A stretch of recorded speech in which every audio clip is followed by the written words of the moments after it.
ఏమి లేదు సార్. అసలు మా వాళ్ళు ఒక్కరుంటే మీరు చెప్పండి, ఒక్కరు ఎవరైనా ఒక్క చిన్న వ్యక్తి లేదు సార్. ప్లీజ్ సార్, టీ తాగలేదు.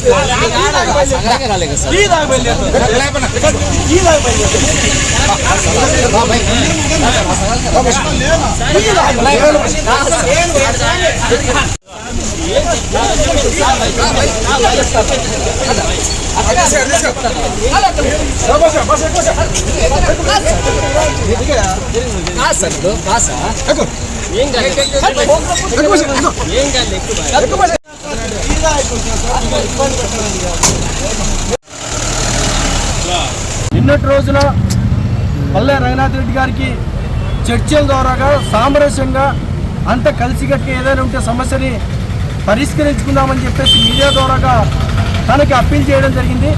అయితే తను మాత్రం మీడియా ద్వారా అప్పీల్ చేసినా ఇంకో రకంగా చర్చలు చేయాలనుకున్నా తను మాత్రం ముందుకు రాకోకుండా పోలీసుల్ని లేకపోతే ఇంకో రకంగా మా పైన ఉసిగొల్పడమో లేకపోతే మమ్మల్ని ఇబ్బంది పెట్టాలని లేదంటే మాలాంటి ఉద్యమకారుల గొంతు నొక్కడానికి ప్రయత్నిస్తున్నారు తప్ప ఖచ్చితంగా ఈ సమస్య పరిష్కారం చేయాలి, సమస్య పరిష్కారం కోసం నేను ముందుంటాను రాకపోతే చాలా బాధాకరం.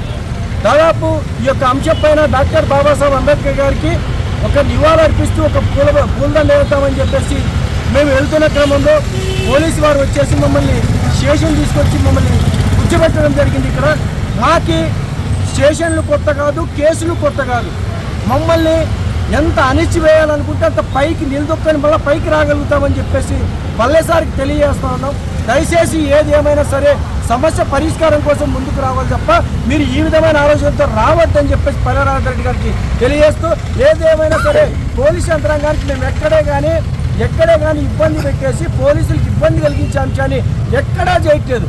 మేము సామరస్యంగా ఒక పద్ధతి ప్రకారం ఏదైతే హక్కుల ద్వారా మాట్లాడటం కానీ హక్కుల ద్వారా ముందుకెళ్లాలని చూస్తున్నాం తప్ప పోలీస్ యంత్రాంగాన్ని లేదంటే పబ్లిక్ న్యూసెన్స్ చేయడానికి మేము మాత్రం సిద్ధంగా లేమని చెప్పి వారు కూడా తెలియజేస్తూ ఏదేమైనా మరొక్కసారి ఇలాంటి అరెస్టులకు మాత్రం భయపడే పరిస్థితి లేదని చెప్పేసి మరొక్కసారి తెలియజేస్తూ జై భీమ్.